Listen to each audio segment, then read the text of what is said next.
On the morning of October 13th, 1899, the town of Selkirk, Montana, was shaken by an unthinkable sight. 7 beds in the Thornfield household, where the daughters of prominent merchant Gabriel Thornfield slept, were perfectly made as if untouched since the night before. But the rooms were eerily empty. Margaret, 26, Catherine, 24 twins, Eleanor and Elizabeth, 22, Sarah, 20, Grace, 17, and Rebecca, 14, had vanished without a trace, leaving no signs of forced entry or a struggle. Even their nightgowns were neatly placed, as if the sisters had simply disappeared into thin air. The sheriff's report, sealed for nearly 80 years, revealed a chilling detail. Each room had been carefully searched, but nothing was taken, not jewelry or money. What happened to the Thornfield sisters remains one of America's most haunting unsolved mysteries.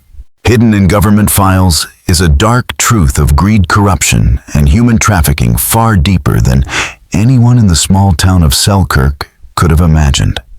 As the investigation unfolded, it uncovered a network of predators destroying families across the American frontier. In 1899, Selkirk was a town at a crossroads, torn between its rough frontier past and its ambitions for a prosperous future. Despite its growth and progress, the town was filled with tensions, divisions between old settlers and newcomers, labor disputes, and rumors of young women mysteriously disappearing to distant cities. The fate of the Thornfield sisters would soon expose a far greater conspiracy than anyone could have dreamed. At the heart of Selkirk's transformation stood Gabriel Thornfield, a man whose rapid rise to wealth was becoming the subject of growing curiosity. Gabriel had arrived in Selkirk in the harsh winter of 1892 with only a wagon of supplies and his 7 daughters after losing his wife to pneumonia. His resilience in the face of adversity moved the town's residents, and soon Gabriel was known as a shrewd businessman and devoted father. In just 2 years, his small general store had expanded into the largest commercial establishment in the region, securing exclusive contracts with mining companies and building a magnificent 3-story Victorian mansion. The mansion, with its stained glass windows and wraparound porch, symbolized his success and his commitment to giving his daughters every opportunity he could. The Thornfield sisters, each with their unique talents, were admired throughout Selkirk. Margaret, the eldest, was a brilliant teacher, known for her progressive methods and dedication to her students. Catherine, 2 years younger, was an accomplished artist whose paintings and cultural events enriched the town's social life. The twins Eleanor and Elizabeth ran a successful seamstress business that employed local women, with Eleanor being the more business-minded and Elizabeth the quiet confidant. Sarah, at 20, had a powerful voice and was the heart of the town's religious and charitable activities, organizing the church choir and fundraising for families in need. Grace, just 17, was a mathematical prodigy who helped manage her father's complex business operations. Rebecca, the youngest, at 14, was known for her infectious personality and volunteer work at the local library, where she brought joy to the children of Selkirk. Each sister played a vital role in shaping the town's social and cultural fabric. The Thornfield family's rising prominence in Selkirk had started to draw uncomfortable attention. Gabriel's rapid success, seemingly from nothing, raised questions. Some locals speculated about possible connections to powerful interests back east, while others wondered how he had secured the funding to build his grand house and expand his business so quickly. These suspicions grew in the summer and autumn of 1899, when Gabriel began hosting late-night meetings with well-dressed strangers who arrived by train and departed before dawn, speaking in hushed tones behind closed doors. At the same time, Selkirk was feeling the effects of national unrest. The country was still recovering from the 1893 Depression, and its aftershocks were deeply felt in the West. Economic struggles, widespread labor disputes, and violent mining strikes were increasingly common in Montana and neighboring states. Workers, often exploited by distant investors, demanded better wages and safer conditions. Gabriel, like other local business owners, found himself caught between these demands and the expectations of investors who cared little about the well-being of frontier communities. The town's prosperity, fueled by the Northern Pacific Railroad's expansion in 1896, had also brought a new set of challenges. Selkirk, once isolated, was now vulnerable to outside influences and criminal enterprises, including confidence men and land speculators who followed the railroad's tracks westward, preying on frontier families. On October 12, 1899, the town awoke to a crisp autumn morning. The maples lining the main street were ablaze with golden and crimson hues, casting beautiful patterns of sunlight on the ground. Gabriel opened his general store at 7:00 a.m. as usual, and his daughters went about their daily routines. Margaret, as always, walked to the schoolhouse at 8:00, but that morning she seemed distracted, responding absent-mindedly to the parents' greetings. Her typically impeccable appearance was slightly disheveled, as though she had rushed through her morning preparations. Across the street, Catherine set up her easel in the garden to continue her landscape painting of the Bitterroot Mountains. Mrs. Henrietta Walsh, watching from her kitchen window, noticed Catherine was unusually restless, repeatedly pacing the garden and staring at the train station, unable to focus on her work. She kept repainting the same section of the canvas, as if her hands couldn't capture what her mind envisioned. Meanwhile, the twins, Elenina and Elizabeth, opened their seamstress shop at 9:00, diving into their work on a wedding dress for the mayor's daughter. That day, the Thornfield sisters' usual lively conversations in their seamstress shop were replaced with hushed whispers which stopped abruptly whenever a customer entered. Mrs. Dorothy Fleming, who came in for alterations later, noted that the twins seemed distracted and anxious, making unusual mistakes and having to restart their work repeatedly. Sarah at the Methodist Church struggled with her hymns, her normally perfect pitch faltering. Reverend Atwood noticed her distracted demeanor and asked if something was wrong, but she claimed to be unwell and declined his offer for help, which was uncharacteristic of her. Grace, working alongside her father in the general store, seemed unusually quiet and made errors in simple calculations, which was out of character for her flawless math skills. Gabriel, also on edge, frequently checked his watch and glanced toward the street as if expecting someone or something that never arrived. Even Rebecca, typically carefree and chatty, seemed subdued as she helped with the daily cleaning, asking unusual questions about travel and separation from family. By afternoon, these subtle signs of distress grew more pronounced. Around 3:00, Dr. Samuel Porter, returning from a house call, saw all 7 sisters walking together along River Street toward the train depot.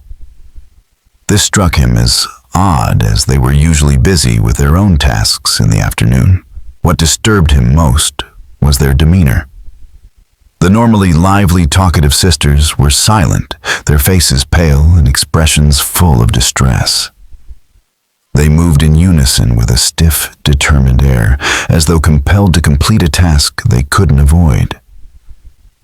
Only Rebecca looked back when Dr. Porter greeted them.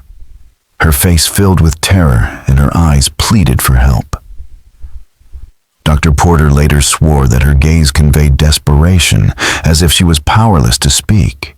The last confirmed sighting of the Thornfield sisters came around 9:15 p.m., when Timothy Fletcher, the night clerk at the telegraph office, saw them standing together under the street lamp outside his window. Their rigid posture and intense focus on the train station struck him as eerie. They weren't conversing or engaged in family business, but standing in precise formation, waiting for something or someone. What was most unusual was their clothing. Instead of their usual work dresses or evening wear, They were dressed in their finest formal garments, more suited for a special occasion than a regular evening in Selkirk. The Thornfield sisters stood in the lamplight, their hair arranged with precision, each wearing jewelry, usually reserved for church services or special occasions. The formality of their appearance was unsettling, and their faces reflected an expression of fear and resignation, as though they were preparing for an ordeal rather than a celebration. When Fletcher glanced up from his work about 10 minutes later, they had vanished without a sound. The hours following their disappearance remain one of the most puzzling aspects of the mystery. Gabriel Thornfield, the only witness to events within the house, later gave an account that would prove inconsistent. He told Sheriff Harding that he retired to his study at 10:00 p.m. to review business correspondence. He claimed to have spent about 90 minutes reading letters and updating his records, a routine he had followed for years. Mrs. Caldwell, the housekeeper, finished her evening duties and left for her cottage at 10:00 as was her habit. Her testimony revealed critical details about the atmosphere in the house that night. She described an unusual silence, with no sounds from the sisters' rooms, no footsteps from the upper floors, and the usual creaks of the house muted. What was most striking was that the usual preparations for the following day had not been made. There were no clothes laid out, no materials prepared for their activities, and no small tasks completed to streamline the next day's routines. It was as if the sisters had abandoned their usual responsibilities to focus on something else. Gabriel later stated that he went to bed at 11:30 p.m., assuming his daughters had already gone to their rooms. His evening routine had remained the same for years, checking doors and windows, saying a brief prayer in the chapel, and retiring to his master bedroom, where he had slept alone since his wife's death. Gabriel insisted that he slept normally and heard nothing unusual that night. Yet the evidence discovered the following morning suggested that something extraordinary and carefully planned had occurred while he remained unaware. The mystery surrounding the Thornfield disappearance took a dramatic turn on the morning of October 13th, when Mrs. Caldwell, the family housekeeper, arrived to begin her daily tasks. Expecting to hear the usual sounds of a bustling household, she was instead met with a silence so unnerving that she described it as entering a tomb. No footsteps, no voices, and even the usual creaks and whispers of the house were absent. At first, she thought the family had simply overslept, perhaps due to the cold or late-night activities. But her concern deepened when she found that the kitchen, where the sisters typically prepared a late-night snack, was untouched exactly as she had left it the evening before. Growing more uneasy, Mrs. Caldwell made her way up to the second floor where Margaret, Catherine, and the twins had their rooms. The hallway was eerily quiet, with none of the doors ajar, as was usual when the sisters began their morning routines. When Mrs. Caldwell knocked on Margaret's door and received no response, she cautiously opened it to find the room in an unsettling state of perfection. Margaret's bed was made with meticulous precision. The pillows aligned, the coverlet stretched without a wrinkle. Her nightgown hung on its hook, just as it had the evening before. However, something was wrong. The items on the dressing table, though neatly arranged, were not positioned with the same exactness Margaret always maintained. Books were out of order, and papers had been handled by someone unfamiliar with Margaret's careful system. Catherine's room was similarly unsettling. Her bed, too, showed no signs of being slept in, and her art supplies, usually scattered in creative chaos, were organized with an almost obsessive neatness, an unfamiliar orderliness that didn't fit her artistic nature. The most disturbing discovery was in the twins' shared room. Typically, Alela, Nana, and Elizabeth's space was perfectly symmetrical, reflecting their close bond. However, on the morning of October 13th, their room bore the unmistakable signs of having been searched by someone who lacked the intimate knowledge required to restore it to its usual, precise order. The disturbing discoveries continued when Mrs. Caldwell reached the third floor and found Sarah's, Grace's, and Rebecca's rooms in the same state as the others. Each bed was perfectly made with nightgowns, hanging undisturbed. But once again, subtle signs of a methodical search were evident. Someone had clearly examined each room, but not with the intimate knowledge the sisters had of their own belongings. Dresser drawers had been opened and closed, their contents shifted, but not in the exact order the sisters always maintained. Mrs. Caldwell's horror reached its peak as she ran through the house, her screams echoing through the quiet morning, drawing neighbors from blocks away. She stumbled through the streets of Selkirk, crying that something terrible had happened, that the girls were gone, that the impossible had occurred in their safe and familiar community. Gabriel Thornfield, awakened by the commotion, initially refused to believe the terrible news. He rushed through the house, calling his daughters' names, hoping to find a simple explanation. But he was met with the same chilling evidence that Mrs. Caldwell had discovered 7 bedrooms, showing no signs of use during the night, but clear indications that someone had systematically examined every item the sisters owned. Sheriff William Harding arrived soon after being summoned, but he was unprepared for the complexity of the situation. He had dealt with routine crimes like cattle rustling and personal disputes, but nothing in his experience had prepared him for the vanishing of 7 young women from a locked house with no evidence of forced entry or struggle.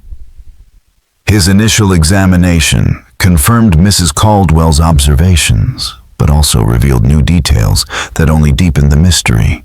Every door and window in the house was securely locked from the inside, with no signs of tampering. The front and back doors hadn't been opened, and the windows were latched in their normal positions. Most puzzling of all, there were no footprints in the soft earth around the house. Anyone leaving or entering the building during the night would have left clear tracks, but none were found. As Harding searched the rooms more thoroughly, he found that the sisters' belongings had been handled with care, but not with the precision one would expect from someone who knew them well. Clothing had been unfolded and refolded. Jewelry had been examined and returned to its box, and personal papers had been read and restacked. Yet nothing was missing. Valuable jewelry remained in plain sight. Small amounts of money were untouched, and even sentimental items remained exactly where they had always been. Sheriff Harding's investigation quickly expanded as he interviewed every resident who might have observed relevant details surrounding the evening of October 12th or the early morning of October 13th. From these conversations, a disturbing pattern began to emerge: strange occurrences that had been building throughout the summer and early autumn of 1899. Many residents had noticed an uneasy atmosphere, though few could articulate the cause. Witnesses reported seeing well-dressed strangers arriving on evening trains in the weeks leading up to the disappearance. These visitors were always impeccably dressed in expensive clothing, carrying leather luggage, and would meet with prominent citizens before leaving on the morning train without engaging in the usual social activities of business visitors. Their wealth and deliberate avoidance of interaction with the local community raised suspicion. The town's telegraph office confirmed an unusual volume of coded messages sent to addresses in Chicago, New York, and San Francisco during this period. Timothy Fletcher, the night clerk, revealed that these messages, often sent late at night, contained seemingly random combinations of numbers and letters. Gabriel Thornfield himself sent many of these messages, but several other prominent townsfolk also sent coded communications to the same eastern addresses. Further examination revealed troubling financial irregularities. Gabriel had made several large withdrawals of gold coins from the local bank in the 6 months leading up to the disappearance. These withdrawals, both sizable and oddly timed after the visits of the mysterious eastern strangers, suggested a connection between these encounters and Gabriel's growing financial success. The bank's records also showed substantial deposits and investments from Eastern sources, which seemed disconnected from Gabriel's general store business and far exceeded what was reasonable given Selkirk's economy. As the story of the missing Thornfield sisters spread across the nation, the case attracted attention from federal investigators and reporters. Newspapers from New York to San Francisco ran stories about the disappearance with speculative theories and artist renditions of the sisters, further captivating the public's imagination. The federal investigation led by Inspector Marcus Reed from the Department of Justice uncovered evidence of corruption and criminal activity that extended far beyond Montana. Inspector Reed's investigation revealed connections between Gabriel Thornfield and a shadowy investment group called the Rocky Mountain Development Company. This company had been acquiring mineral rights throughout the West, often using methods that local authorities were unable to investigate or regulate. Gabriel's rapid wealth seemed linked to his involvement with the company, which had been acquiring valuable resources through questionable transactions and using local officials and citizens to help secure its goals. The investigation found that Gabriel had provided the organization with valuable local intelligence about mining operations and political developments in exchange for financial support, which allowed him to expand his business far beyond what was possible through legitimate means. As winter settled over Selkirk and the search for the sisters shifted from active investigation to cold case status, the town itself began to change. Families uncomfortable with the growing suspicion left for new opportunities, while new residents arrived indifferent to the tragedy and the truth of what had happened to the Thornfield sisters. Gabriel Thornfield became an increasingly reclusive figure after the disappearance of his daughters. He rarely left his mansion except for visits to the cemetery where he had erected 7 marble headstones, despite the absence of bodies to bury beneath them. His general store, once the heart of Selkirk's social and commercial life, was sold to new owners who had no knowledge of the Thornfield family's mysterious past. These new proprietors discovered that many of Gabriel's business records had been destroyed or removed, leaving no clear picture of the financial dealings or the source of his wealth. As time passed, the physical evidence of the Thornfield sisters' lives in Selkirk slowly disappeared. Their clothing and personal items were packed away in the attic of the mansion, and their contributions to the town's artistic and literary life were replaced by activities organized by newcomers. Even their names began to fade from conversation as the town focused on moving forward, leaving the mystery of their disappearance to linger unresolved. By the spring of 1901, many of Selkirk's original residents had left for other communities, taking their memories, suspicions, and theories about the sisters with them. The town that remained was no longer the close-knit community it had once been. It was a more impersonal place, populated by people with no emotional ties to the Thornfield tragedy and little interest in investigating the past. This transformation reflected broader changes across the American West, where the ideal of limitless opportunity and equality was increasingly overshadowed by organized exploitation, corruption, and the growing influence of Eastern financial interests that saw the West as a resource to be exploited rather than a community of people to be protected. However, 23 years after the disappearance, a discovery in Chicago would reignite the case and expose connections that stretched far beyond the borders of Montana. In the spring of 1922, during the demolition of an abandoned warehouse construction, workers uncovered a hidden room behind false walls long forgotten. Inside, they found filing cabinets, storage boxes, and personal items that revealed the workings of a criminal enterprise that had operated unchecked throughout the late 19th and early 20th centuries. Among the items were 7 photographs of the Thornfield sisters, showing them in poses that suggested professional studio work. These photographs were accompanied by detailed descriptions of each sister, including their personality skills, family backgrounds, and physical characteristics.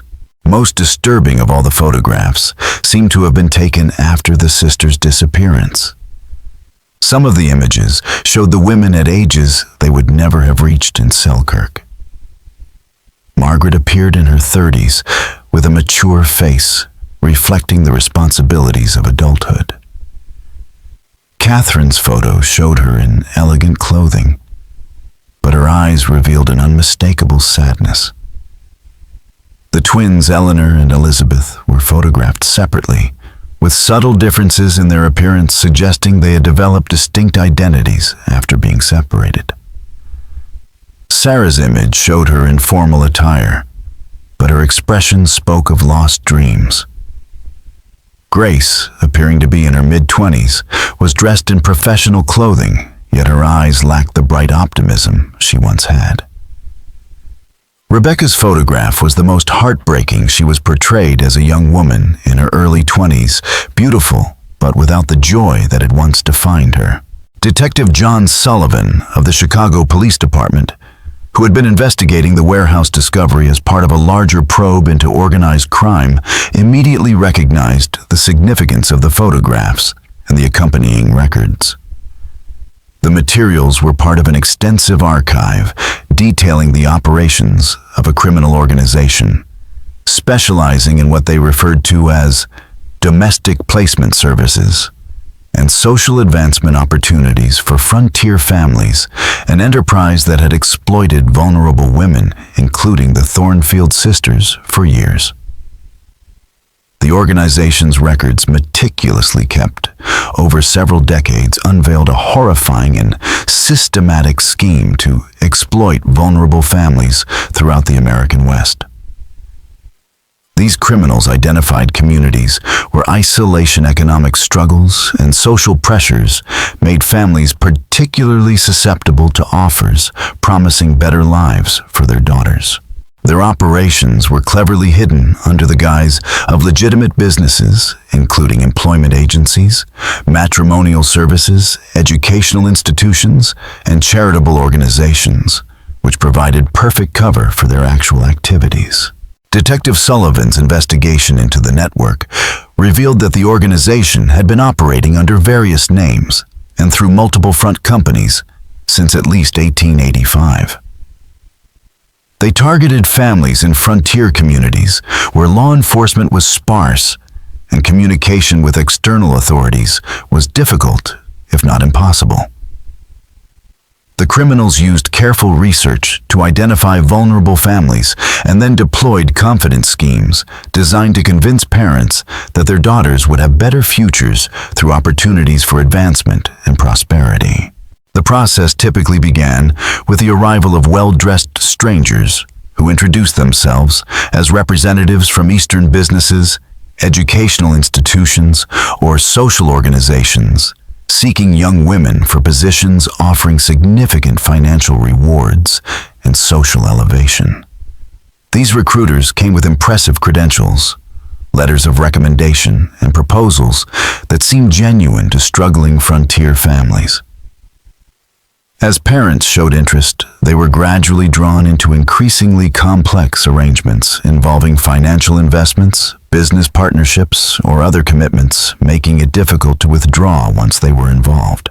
The organization's representatives were adept at identifying the specific vulnerabilities of each family: financial pressures, social aspirations, and concerns about their daughters' futures in isolated communities. They tailored their proposals to address these concerns, slowly increasing the family's dependence on the organization's resources and promises. Eventually, the organization arranged for the young women to leave their homes, convincing both the families and the victims themselves that they were pursuing legitimate opportunities for work or education in distant cities. Sullivan's investigation revealed that Gabriel Thornfield's involvement with the organization began earlier than anyone in Selkirk had suspected. The hidden archive contained correspondence dating back to 1893, just 1 year after Gabriel's arrival in Montana, showing that his rapid business success had been facilitated by the organization in exchange for his cooperation. Gabriel had initially served as a local agent, identifying suitable families and helping coordinate the organization's activities across the Montana territory. Over time, Gabriel's role expanded as the organization recognized his local influence and intelligence, as well as his desperate need for financial support. By 1899, as the organization's operations came under scrutiny from federal investigators, Gabriel's situation grew increasingly dire. The leaders of the organization had apparently decided that the risk Gabriel posed outweighed his usefulness, and they demanded that he provide his own daughters as compensation for the investments they had made in his success. The letters between Gabriel and his handlers painted a picture of a man caught in a web of obligations he could not escape. His initial involvement had been relatively minor, but by the time of his daughter's disappearance, Gabriel had become trapped powerless to refuse the organization's demands without devastating consequences. His letters reflected a growing desperation, torn between his love for his daughters and his fear of what would happen if he failed to comply. The threats against Gabriel were subtle yet unmistakable business failures, legal action, physical violence, and social ruin. He was forced into a position where he felt there was no escape. Gabriel even explored alternatives to satisfy the organization's demands without sacrificing his daughters, offering financial payments, suggesting the recruitment of other families' daughters, and even proposing to relocate his family far away. But the organization was relentless, and the pressure mounted until the unimaginable became the only remaining option. All of Gabriel's desperate proposals had been rejected. He was informed that only the surrender of his 7 daughters would fulfill his obligations and ensure his family's safety. The final entries in his correspondence, written just days before the disappearance, painted a picture of a man resigned to his fate, desperately hoping that his daughters would somehow survive and eventually forgive him for his catastrophic failure to protect them. Gabriel had been assured that his daughters would be well cared for, given comfortable lives, and married to wealthy gentlemen who would appreciate their frontier virtues and offer them opportunities they could never have in Montana. Just when the story seemed to have reached its darkest point, the conspiracy took a horrifying turn, revealing depths of exploitation far beyond anything anyone could have imagined. The shocking truth was now laid bare. The Thornfield sisters were part of a much larger, systematic network of exploitation, one that had been operating with disturbing efficiency for decades. Gabriel's involvement had tied him to a criminal organization that had manipulated vulnerable families across the American West, using false promises of social and financial advancement to lure them into the grips of trafficking. The discovery of Gabriel's correspondence and the meticulous methods of the organization sent shockwaves through American law enforcement, sparking a nationwide investigation into similar disappearances across the West. Detective Sullivan's findings uncovered not just the fate of the Thornfield sisters, but evidence of a vast, organized criminal enterprise that had operated with near impunity, devastating families while enriching a powerful network of criminals. As federal agents delved deeper, they unearthed disturbing evidence of corruption at all levels of government, from territorial to federal law enforcement, and even in Washington, D.C. Judges had been bribed or coerced into dismissing missing person cases. Sheriffs and marshals were on the payroll, suppressing investigations and intimidating families who tried to seek justice for their lost daughters. Most shockingly, several prominent politicians and business leaders were found to be active participants in the operation, using their positions to facilitate the trafficking while publicly promoting law, order, and family values. These hypocrites had enriched themselves through the destruction of frontier families, all while presenting themselves as pillars of their communities. As the investigation deepened, the full extent of the organization's reach became clear. Over 300 young women ranging from 14 to 26 years old had been trafficked through the network from frontier communities across Montana, Wyoming, Colorado, Utah, Nevada, and California between 1885 and 1910. These women were chosen for their physical attractiveness, intelligence, and family circumstances, which made them valuable in the illegal marriage market. The criminal enterprise had thrived due to technological and social changes in the late 19th century American West. The expansion of the railroad networks allowed for the swift transportation of victims across vast distances. The isolation of frontier communities, combined with limited communication between jurisdictions, made it nearly impossible for families to track their missing daughters or coordinate with distant law enforcement. The organization exploited the social and economic vulnerabilities that characterized frontier life, where poverty and limited opportunities made families particularly susceptible to the promises of better lives for their children. In Selkirk, the investigation's revelations split the community. Some residents demanded justice for the Thornfield sisters and accountability for the officials who had enabled their disappearance. Others feared the economic and social consequences of exposing the local involvement in the conspiracy. Many of Selkirk's residents had directly or indirectly benefited from Gabriel's prosperity, which had been fueled by investments from the Rocky Mountain Development Company. The town's mayor banker and several prominent merchants were implicated in the cover-up, having received payments to suppress questions and discourage investigations that might have uncovered the truth years earlier. The investigation into the Thornfield sisters' disappearance took an even darker turn when it was discovered that the 7 marble headstones Gabriel Thornfield had erected in the local cemetery did not mark the dates of his daughter's deaths as everyone had assumed.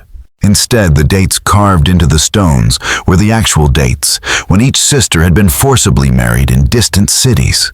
Gabriel had been informed of each of their placements, and the headstones, which were thought to be memorials, were in fact markers of their enslavement. This revelation shattered the community's perception of Gabriel, transforming him from a tragic victim to a willing participant in the destruction of his own family. His suicide note, discovered after his death in Denver, revealed his guilt and despair, but also his knowledge that he had the information necessary to rescue his daughters. His failure to act on that knowledge, driven by fear and the terror of repercussions, marked him as a man trapped in a web of obligation. As the federal investigation deepened, it became clear that the organization responsible for the Thornfield sisters' fate had not been dismantled, but had adapted and evolved. By 1922, the criminal network had reinvented itself as a collection of legitimate employment agencies, matrimonial services, and social organizations, yet still operated using predatory methods. This modernized operation shifted focus from frontier communities to urban environments, targeting recent immigrants, displaced rural families, and struggling urbanites. It continued to exploit vulnerable women, albeit in a more refined manner, adapting to new social norms and economic conditions. In the spring of 1922, federal agents armed with evidence from the Chicago warehouse and Gabriel's correspondence launched a coordinated series of raids across 12 states. More than 200 federal and local law enforcement officers participated in the operation, aiming to dismantle the modernized network and locate any surviving victims from the original trafficking operations. The raids yielded far more than investigators had anticipated. Dozens of women were freed from conditions of involuntary servitude. But the true horror lay in the records found during the raids. Among the files was detailed information about the Thornfield sisters and their fates after being taken from Selkirk. Margaret had been transported to Cleveland, where she was married to Harrison Pembroke, a wealthy steel mill owner who sought a wife with teaching experience. The marriage, sold to her as a legitimate opportunity for social advancement, was in fact a gilded cage. Pembroke treated her as little more than a trophy wife, using her intellectual abilities to enhance his own reputation while keeping her isolated from the outside world. Margaret had borne 3 children, but was forbidden from contacting her family and was forced to live under the false pretense that she was an orphan. Despite nearly 23 years of captivity, she had documented her experiences, hoping that one day her story would lead to justice. Catherine's fate was equally tragic. She had been sent to Milwaukee, where she was married to Augustus Richardson, an art collector who exploited her artistic talents for his own gain. Catherine, forced to create works under Richardson's name, produced art that reflected her emotional turmoil and isolation. Though Richardson isolated her from the artistic community, Catherine secretly kept records of her suffering and planned her escape, though she was never able to achieve it due to constant surveillance. The twins Eleanor and Elizabeth were deliberately separated. Eleanor was placed in St. Louis with Marcus Whitfield, a businessman who wanted a wife with the practicality of a frontier woman. The separation from her sister caused Eleanor immense psychological trauma, resulting in a complete mental breakdown. Elizabeth, placed in Chicago with banker Samuel Henderson, was forced into a marriage where her practical skills were valued, but her emotional well-being was disregarded. The trauma of losing her twin and enduring captivity turned Elizabeth from the outgoing, confident young woman she had once been into a withdrawn, fearful person. Both twins were told that the other had died a cruel lie designed to prevent any attempts at reuniting and to break their spirits. The organization's practice of separating close family members was part of a strategy to prevent escape attempts and ensure the victims remained compliant. Sarah's fate was perhaps the most heartbreaking. She had been transported to Detroit and forced into marriage with Reverend Jonathan Morrison, a prominent minister who exploited her musical talents for his own benefit. She was forced to perform at his church and social events, her skills used to further his reputation, while he presented himself as a devoted husband and religious leader. Sarah's life became a cycle of forced performances and emotional abuse, her talents exploited by a man who masqueraded as a moral authority while exploiting her for his personal gain. The discovery of these women's fates, combined with the growing evidence of the organization's reach and influence, revealed the true scope of the conspiracy, a vast, far-reaching network of exploitation that had destroyed the lives of countless families across the West.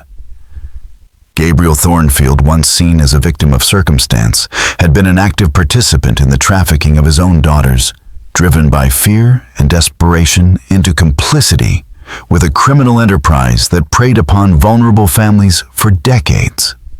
The investigation into the Thornfield sisters' fates took an even more devastating turn when it was revealed that Sarah had died in 1905, officially from pneumonia. However, evidence suggested that her death had been the result of years of physical and emotional abuse that had weakened her health, making her vulnerable to illness. Reverend Jonathan Morrison. Her husband had refused to provide adequate medical care during her final illness, viewing her death as an opportunity to request a new wife from the trafficking organization. Grace's mathematical abilities had made her particularly valuable to the organization. She was placed with Theodore Blackstone, a Chicago businessman who used her skills to manage his complex financial operations. Isolated from the outside world, Grace was forced to help facilitate criminal activities, including money laundering and fraudulent investment schemes that enriched Blackstone while ruining countless innocent victims. Despite her circumstances, Grace attempted to sabotage Blackstone's operations by introducing subtle errors into his financial calculations, hoping to expose his crimes.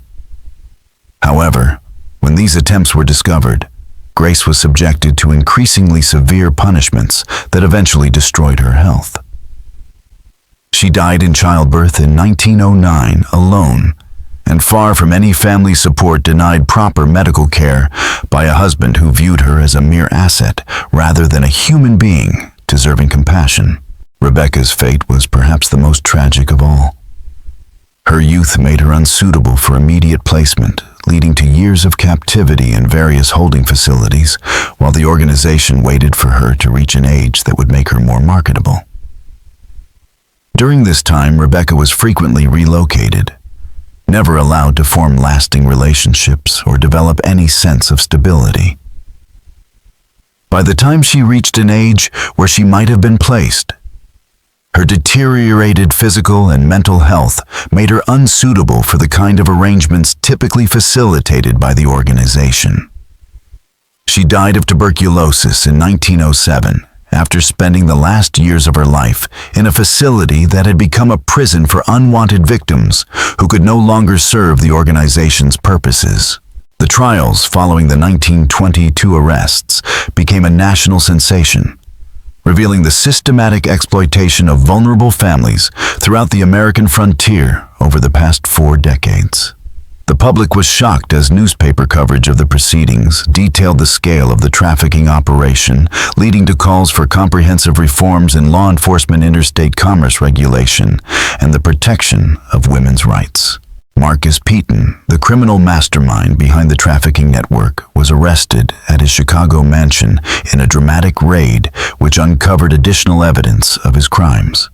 Peaton's trial revealed him to be an intelligent and highly organized man who had perverted his talents into building a criminal empire that had operated with impunity for decades. Throughout the proceedings, Peaton showed no remorse, instead expressing pride in what he called a successful business enterprise that provided valuable services to clients who appreciated the superior qualities of frontier-raised women. His cold, calculating demeanor and complete lack of empathy horrified even the most seasoned court observers, providing clear evidence of the sociopathic personality that had enabled him to carry out such horrific crimes. 17 of Peaton's associates were convicted on charges related to kidnapping, human trafficking conspiracy, and the corruption of public officials. The evidence presented during the trial revealed the sophistication of the organization's operations and the extent of the corruption that allowed it to continue unchecked for so long. However, due to destroyed evidence, intimidated witnesses, and the convenient deaths of key figures before they could testify, many of the most powerful participants in the conspiracy escaped prosecution. Several prominent politicians, judges, and business leaders who had been deeply involved in the network managed to avoid criminal charges through their political connections and financial resources, though their reputations were permanently ruined by the trial's revelations. The 3 surviving Thornfield sisters faced an agonizing decision when investigators offered them the opportunity to testify publicly and seek justice for their suffering. Testifying would mean revealing their true identities, destroying the lives they had built during their years of captivity, and potentially endangering their children, while exposing them to retaliation from the surviving members of the trafficking network. Margaret, now 49, 9 years old, and living under the name Mary Patterson, chose to testify despite the personal cost. Her testimony made her a powerful advocate for other trafficking victims, and her courageous decision helped establish legal precedents that would provide better protection for vulnerable women and families in the future. Margaret's intelligence, dignity, and ability to articulate the psychological and emotional damage inflicted by the trafficking experience made her testimony particularly effective. Catherine, now living as Caroline Phillips in Milwaukee, chose not to testify. She had built a life with children who knew nothing of her true background and felt that revealing the truth would only destroy their happiness and security without providing any meaningful benefit to other victims. Similarly, Elizabeth, still living as Ellen Pierce in St. Louis, had never fully recovered from the psychological trauma of being separated from her twin sister. She felt emotionally incapable of reliving her experiences through public testimony. The decision to remain silent was respected by investigators who understood that these women had already sacrificed enough and had no obligation to expose themselves to further trauma in pursuit of justice that might ultimately be elusive. Their choice to preserve the lives they had built reflected the complex reality that many trafficking victims faced, while justice was vital, personal healing and security were sometimes more pressing. The tragic story of the Thornfield sisters and the profound impact it had on the community of Selkirk marked a turning point not only for the town, but for the entire country. The desire for justice was tempered by the need for survival and the protection of families, as those who had lived through the horror of the Thornfield case faced a difficult choice between confronting the past and moving forward. Selkirk never fully recovered from the shocking revelations that had exposed the dark undercurrent of greed and betrayal woven into its fabric. Many longtime residents chose to leave rather than continue living in a community built on such a horrific foundation. The Thornfield mansion, which had stood empty since Gabriel's departure, was finally torn down in 1925 and the land left vacant.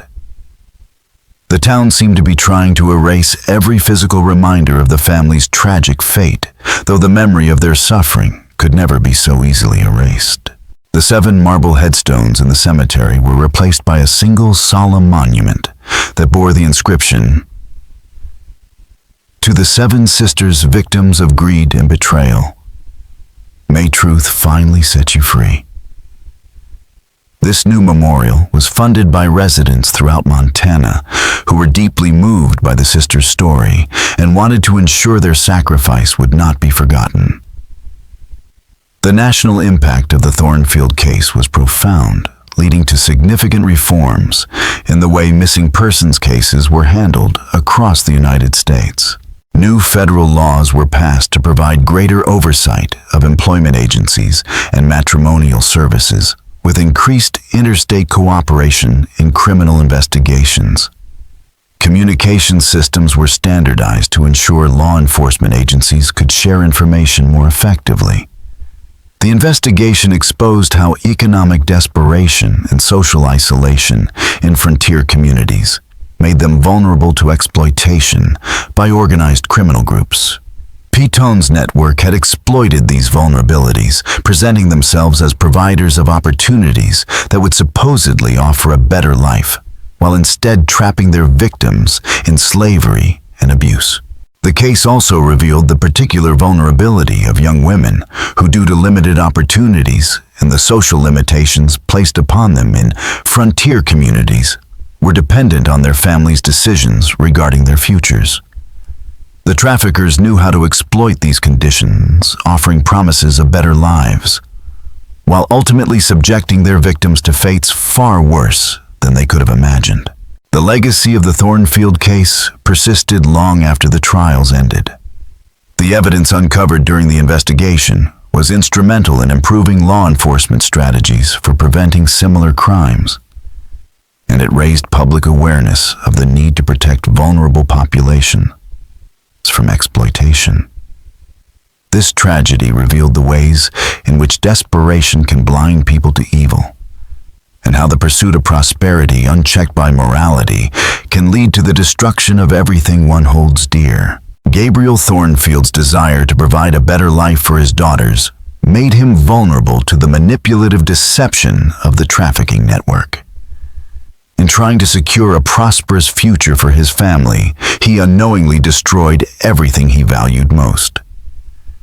The sisters themselves, as victims of a corrupt and callous system, paid the ultimate price for their father's ambition and for a society that allowed profit to overshadow humanity. However, their story is not just one of tragedy. It is a testament to the resilience of the human spirit and the critical importance of seeking truth and justice, no matter the personal cost. Margaret's courage in testifying against her captors helped bring justice to countless other victims, setting legal precedents that would offer greater protection to vulnerable individuals in the future. The Thornfield sisters' fate became a cautionary tale about the cost of the American dream. How the pursuit of wealth and success, if not tempered by moral integrity, can lead to the exploitation of the innocent. Their story is a reminder that true progress is not just about material advancement, but also about protecting the most vulnerable members of society from those who would exploit their desperation. Do you believe that everything has been revealed? Or do you think there are still secrets buried in this century-old conspiracy? Evidence suggests that the trafficking network was even larger than investigators were able to prove, and similar crimes may have occurred in frontier communities throughout the West, never detected or reported. Leave your thoughts and theories in the comments below. What do you think really happened in Selkirk, and do you believe other families suffered the same fate? If you enjoyed this story and want more chilling mysteries from America's dark past, make sure to subscribe. Hit the notification bell and share this video with someone who loves a good historical mystery. Stay tuned for the next video, where we'll delve into another hidden chapter of our nation's history. Thank you all very much for watching my video until the end. I sincerely appreciate it, and I look forward to seeing you in the next video.